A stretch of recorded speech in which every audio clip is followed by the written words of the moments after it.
I found a 45 in a bargain bin about 15 years ago. $2. Cracked sleeve.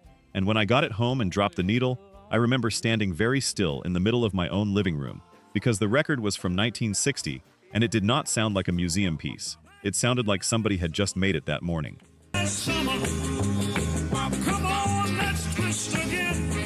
Here is the thing about 1960 that nobody talks about enough. On paper, it looks like a lull. Elvis had just come home from the army. Buddy Holly was gone. Little Richard had walked away. Chuck Berry was in legal trouble.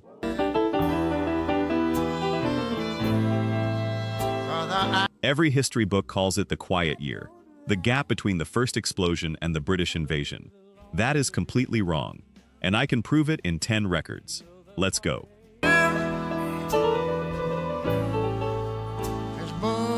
Number 10, Money, That's What I Want, Barrett Strong. That's what I want. Money don't... I want to start with a song that was not the biggest hit of 1960. It was not close. And I am starting here anyway, because if you measure biggest by what a song eventually did to the world, instead of what it did in one calendar year, this one wins the whole list, and it is not even an argument. In 1960, it crawled up to number 23 on the Hot 100.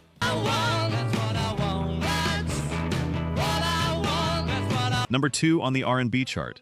Respectable, forgettable if you were reading the trades that year. Here is what you were actually looking at.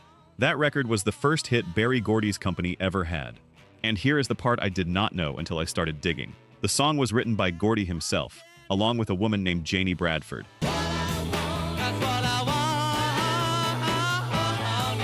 who at the time was the receptionist at Hitsville. The receptionist, that opening piano figure, the one you can hear in your head right now before I even finish this sentence. Gordy was the one who started playing it. Barrett Strong was still in high school in Detroit when he cut it. Central High.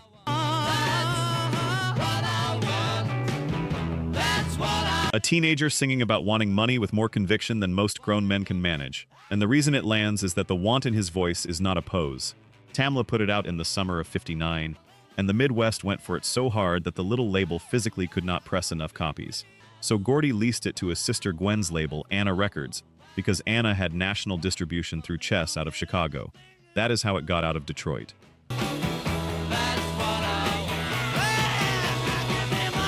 And this is the twist I still find hard to believe.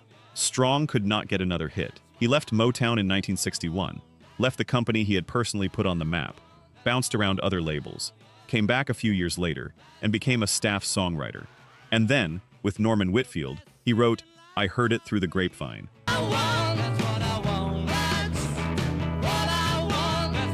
And War, and Papa Was a Rollin' Stone, and Cloud 9. The kid who sang Motown's first hit went on to write half of what Motown became. And I know you know this feeling.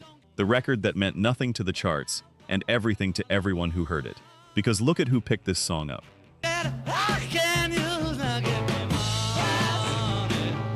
The Beatles cut it, the Rolling Stones cut it, the Doors cut it, the Kingsmen, the Sonics, Jerry Lee Lewis. Every garage band in 2 countries learned it, because it is 3 chords and a want, 23 on the chart, and a bloodline that runs straight through the next 20 years of rock and roll.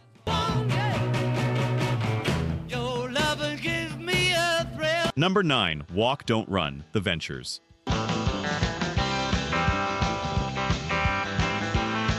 The first time I heard Walk Don't Run, I was a kid, and I did not know what I was listening to. And I remember genuinely wondering when the singing was going to start. It never does. It never needs to. 2 minutes, no words, and it still tells you an entire story.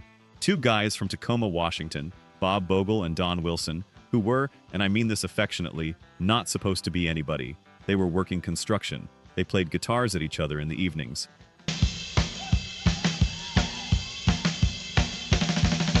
And here is the part I did not know until I went looking. That song is not theirs.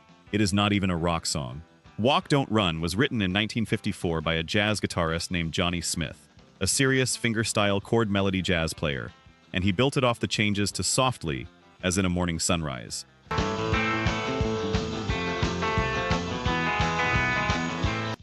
Then Chet Atkins recorded it, and Chet's version is beautiful, and it is gentle, and it is finger-picked, and it lives on an album called Hi-Fi in Focus. And that is the version Bogle heard. So here is what these 2 guys from Tacoma did.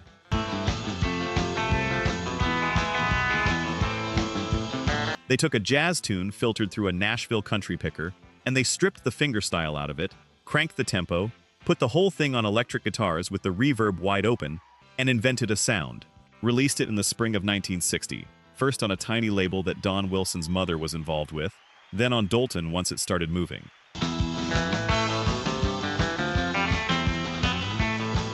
It went to number 2 on the Hot 100, number 2. And you want to know what kept it off the top?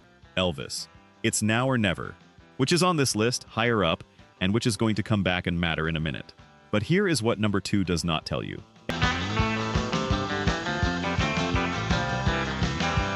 Every surf band that mattered came out of that record. Every instrumental combo in every American garage in 1961 was working out that riff.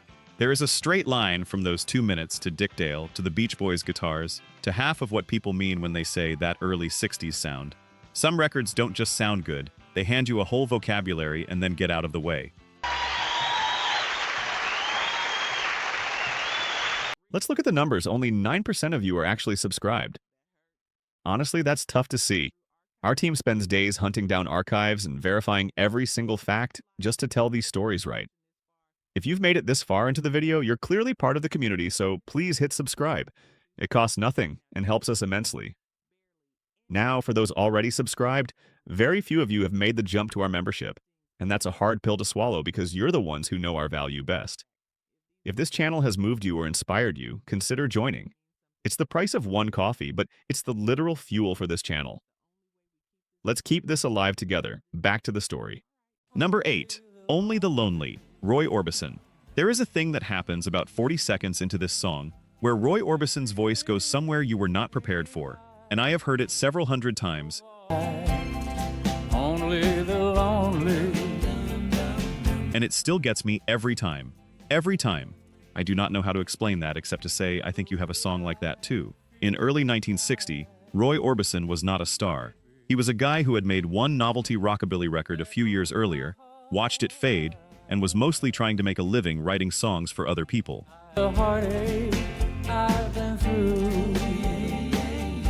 So he wrote this one with Joe Melson, and he did what a songwriter does. He took it to Elvis Presley. Elvis passed. He took it to the Everly Brothers. They passed too.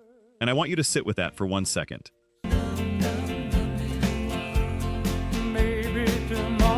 The two biggest vocal acts in America both held this song in their hands and handed it back. But here is what makes the story better than a rejection story. The Everlys did not just say no. They told him to record it himself. So he did. No more sorrow. March of 1960, RCA Studio B in Nashville, with Fred Foster producing for a small label called Monument. And what came out of that room was not a rockabilly record and not a pop record and not really anything anybody had a name for yet. It was Roy Orbison discovering that his voice was the instrument, that he could build a song like an escalating staircase and just walk up it until it broke. Only the lonely. Number 2 in America. Number 1 in Britain, his first ever. And this is the detail that got me. When the record came out, Elvis, who had turned it down, reportedly bought a box of copies and started handing them to his friends. Years later, on stage in Vegas, Elvis called Roy Orbison the greatest singer in the world. Only the lonely. You already know what I am going to say here because you would have felt the same thing. There is something almost unbearably right about the fact that nobody wanted this song. Because if Elvis had cut it, it would have been a good Elvis record. If the Everlys had cut it, it would have been a lovely Everlys record. Instead, it became the record that told Roy Orbison who he was. Everything after, crying, in dreams, running scared, all of it starts here, in a room in Nashville, with a man singing a song nobody else wanted. No more sorrow. Number 7, Stay, Maurice Williams and the Zodiacs. It is over before you are ready.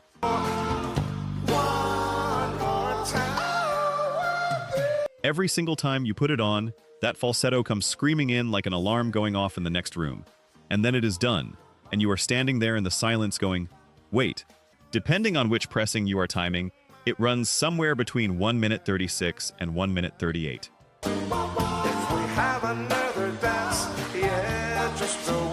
It is the shortest song ever to reach number 1 on the Billboard Hot 100, 1960.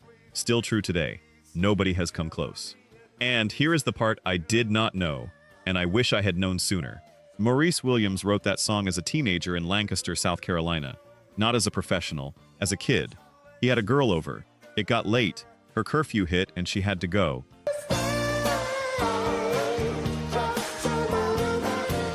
And he could not talk her into staying even a little bit longer, and he watched her get picked up and driven off. And then he wrote down what he had been saying out loud.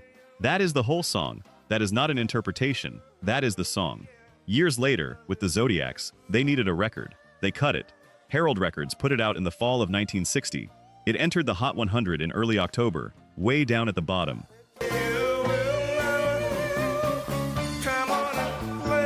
And on November 21st, 1960, it was the #1 record in America. That falsetto part, the one that sounds like the sky opening, that is not Maurice. That is Henry Gaston. And you can draw a line from that one vocal to every high-register yowl in the next 20 years of pop music. It was #1 for exactly 1 week. One. And you want to know what knocked it off? Elvis. Are You Lonesome Tonight? That is twice now on this list. He is going to keep showing up. He is basically the weather in 1960. But listen.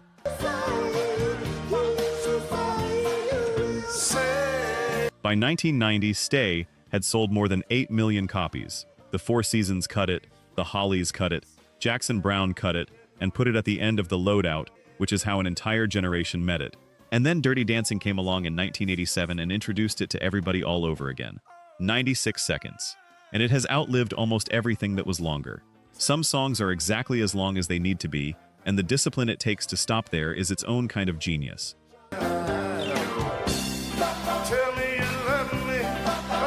Number 6, I'm Sorry, Brenda Lee.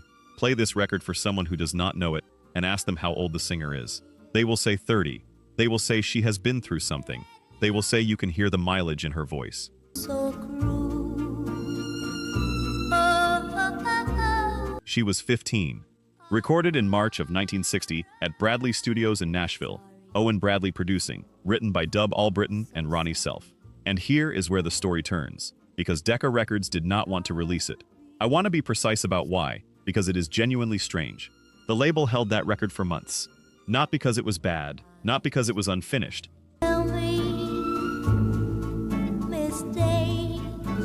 But because they were nervous about a 15-year-old girl singing that convincingly about that kind of heartbreak. They thought she was too young to sell it. She had already sold it. That is the recording. They had it in their hands. So when they finally put it out, they hedged. They pushed the other side, an up-tempo Jerry Reed number called That's All You Gotta Do, and buried I'm Sorry on the flip. And the disc jockeys flipped it over. This happens more than you would think in this era, and I love it every time it does, because it is the sound of the audience overruling the executives in real time.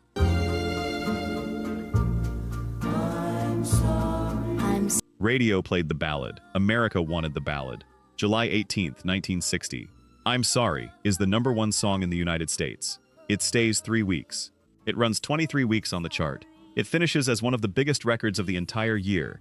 And in the same week it hit #1, the A-side they actually believed in, That's All You Gotta Do, peaked at #6. Both sides in the top 10. She beat herself. The wrong that's been done. There is something else in this record that matters. Those strings, those backing voices, that whole plush arrangement, that is Owen Bradley building what people would come to call the Nashville sound, and this is one of the first times you hear it working on a pop-scale hit.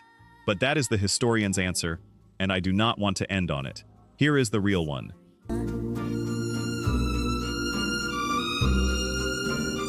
Brenda Lee had been the breadwinner for her family since she was a little kid. She grew up poor in Georgia.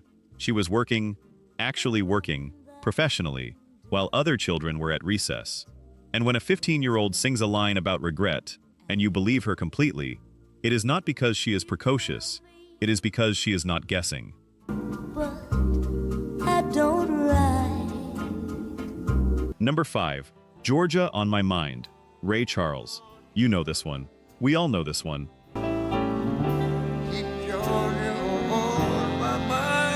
It has been played at so many ceremonies and openings and montages that it has almost stopped being a record and become furniture. But sit with me for a minute, because where this came from makes it sound different on the other side. In a good way. The first thing to know is that it was not his song and it was not new.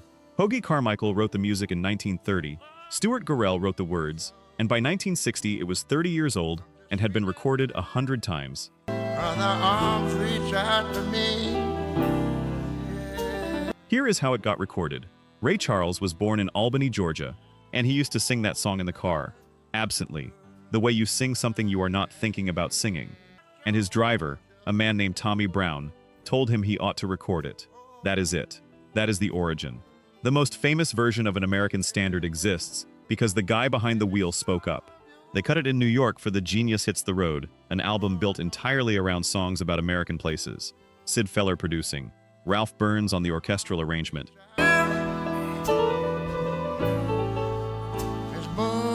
And here is the detail I cannot get past. Ray Charles usually took 10, 12 takes on a vocal. He was exacting about it.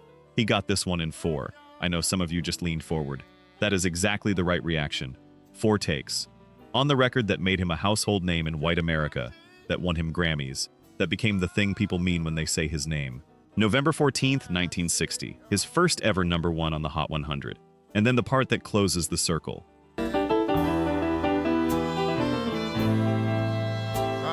In 1979, the state of Georgia made it their official state song.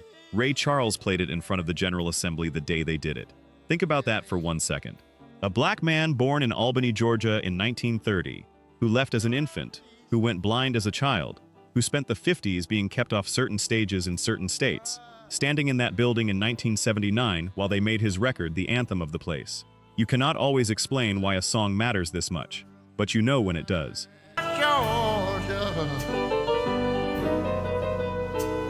Number 4. Save the Last Dance for Me, The Drifters. This is the one I mentioned, right at the top. I told you there was a record on this list, where the story rewired how I hear the song. This is it, and I told you it would do the same to you.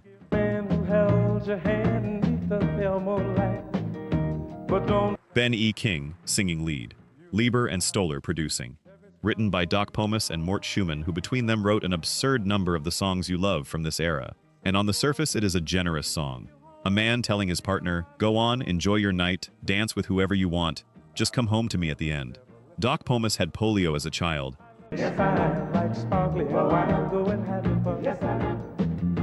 He walked on crutches for most of his life and used a wheelchair later on. In 1957, he married an actress named Willie Burke, and at their wedding reception, he sat in his chair and watched his brand new wife dance, with the guests, with his own brother, because he could not do it himself. Years later, going through a box of old things, he found the invitation to that reception.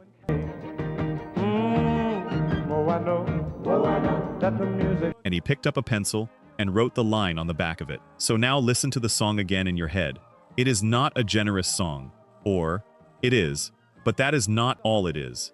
Every word of it is a man who physically cannot join in, telling the person he loves to go and have her night, and asking for the only piece of it he can have. That invitation, with his handwriting on it, is in the Library of Congress now. Can he take you home? You must tell him no. But don't And here is the part that still knocks me sideways. Atlantic almost made it a B-side. It was going out as the flip. The story goes that Dick Clark is the one who turned the record over and said, no, that one, that is the one. #1 in America for 3 weeks, starting in October of 1960. #1 R&B. So darling, save the last dance for me. And Ben E. King had already left the Drifters by the time it came out. He was gone before the biggest record of his old group's career hit the shelves. It has become one of the most popular first dance songs at weddings in the world. Hundreds of thousands of couples have had their first dance to a song written by a man who could not have one. I do not think that is sad. I think that is the most generous thing I have ever heard of anybody doing. The best songs don't ask permission to get inside you. They just do. Darling, save the last dance for me. Number 3. Kathy's Clown, the Everly Brothers. There are 2 Everly Brothers records I would grab in a fire, and this is one of them. And the reason is that opening. It does not build. It does not introduce itself. It just walks in already, at full height, with both their voices locked together, and I have never gotten used to it.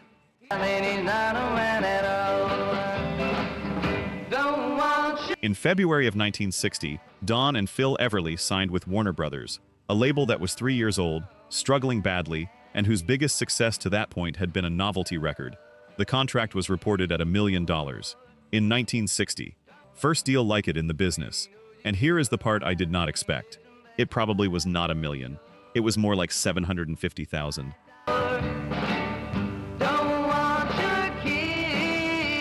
And their manager, Wesley Rose, apparently inflated the number for the press so they could charge more for shows.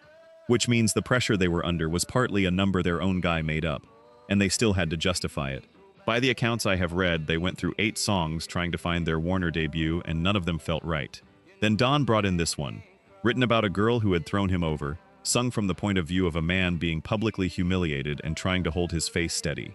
And structurally, it is strange.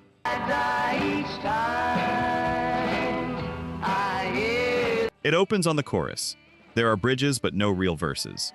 Don built the arrangement after being taken with a conductor's reading of Groffe's Grand Canyon Suite, which is not a sentence you expect in a rock and roll story. The drums were built with a tape loop, so it sounds like there are 2 drummers in there. And the 2 of them cut the vocal live, in one take, sharing a single microphone. One take. That harmony, the one that made the Beatles sound like the Beatles, and I am not exaggerating,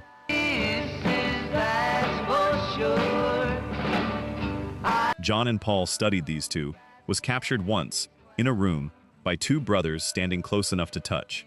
May 23, 1960, it goes to number 1 in America. 5 weeks. It knocks off Elvis. 7 weeks at number 1 in Britain. First record ever to top both charts at the same time. 8 million copies. Billboard's number 3 song of the entire year.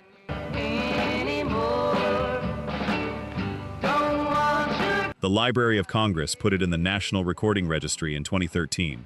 And there is a bitter footnote which I am going to give you because it is true. Don and Phil shared the writing credit until around 1980, when Phil gave up his claim, and a court confirmed it decades later. Their name for that sound was One Voice. It did not stay that way. But for 2 minutes and 22 seconds in 1960, it absolutely was.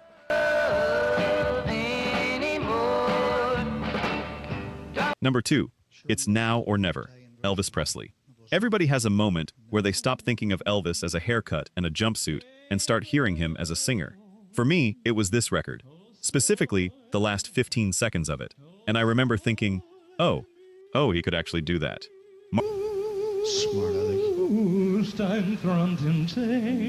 March 1960. Elvis comes home from 2 years in the army in Germany, and everyone in America is quietly wondering if the moment has passed. 2 years is forever in this business. It was forever then, and it is forever now. Here is where it comes from, and this is my favorite part.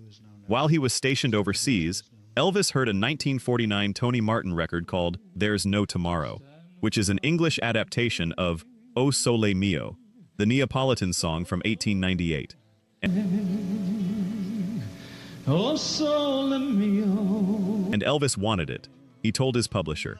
The publisher went back to New York and had 2 writers, Aaron Schroeder and Wally Gold, put fresh English words to that melody. By their own account, it took them somewhere around half an hour. And they later called it the biggest song of their careers. April 3rd, 1960.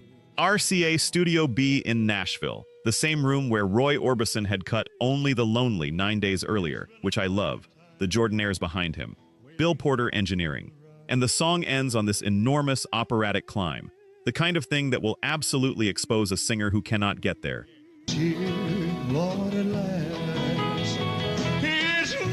Elvis was having trouble with it. Porter offered him the easy way out. Cut it, splice the ending on, nobody will ever know. Elvis said no. He wanted the whole thing in one pass. Now here is a detail that ties this list together in a way that genuinely delighted me when I found it. Flip that single over. The B-side is A Mess of Blues, written by Doc Pomus and Mort Schumann, the same 2 men who wrote number 4. Doc Pomus is on the back of the biggest selling record Elvis Presley ever made. Number 1 in America for 5 weeks. Oh, sole mio. And in Britain, the release got held up over the copyright on that Italian melody, which sounds like a disaster and turned out to be the greatest promotional accident of his career, because by the time it finally came out, advance orders were so enormous that it entered the UK chart at number 1. That basically did not happen back then. 8 weeks on top. Somewhere north of 20 million copies worldwide. His biggest international single ever. And one more thing. A young man named Barry White heard this record in 1960 while he was locked up for stealing tires, and he has said it turned his life around. Straight line from that cell to a career. Some records know something about you. That one knew something about him. Is now never. Listen to his voice, ladies and gentlemen. Number 1. The Twist. Chubby Checker Hank Ballard and the Midnighters. One of the most important R&B groups of the 50s, and a group with a reputation for records that got them pulled off the radio. Ballard wrote The Twist. Ballard cut it first.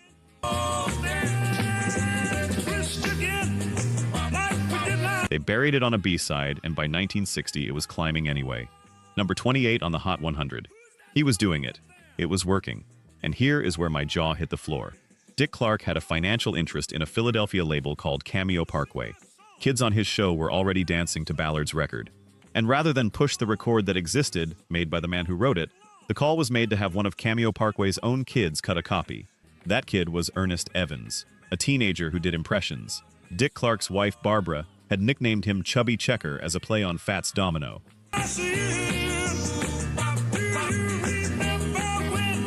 So Checker went in and did what he was good at. He did a Hank Ballard impression. 3 takes, around 35 minutes, note for note, phrase for phrase. And Ballard, this is the detail that undoes me, Ballard was floating in a swimming pool in Florida when he first heard it come on the radio. And he thought it was him. He genuinely thought he was listening to his own record and could not work out why it was suddenly on pop stations. It took him weeks to find out it was not. August 6, 1960.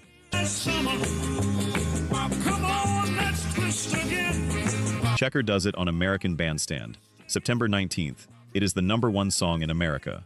Then it drops off the chart. That should be the end of the story. Except the dance kept going. In 1961, it jumped demographics. Adults, nightclubs, high society. Ed Sullivan in October. The label re-released the single.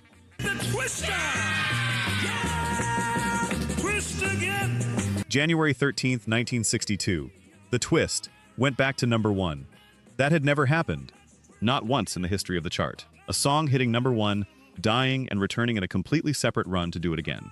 Nobody else managed it for 59 years, until Mariah Carey in 2020.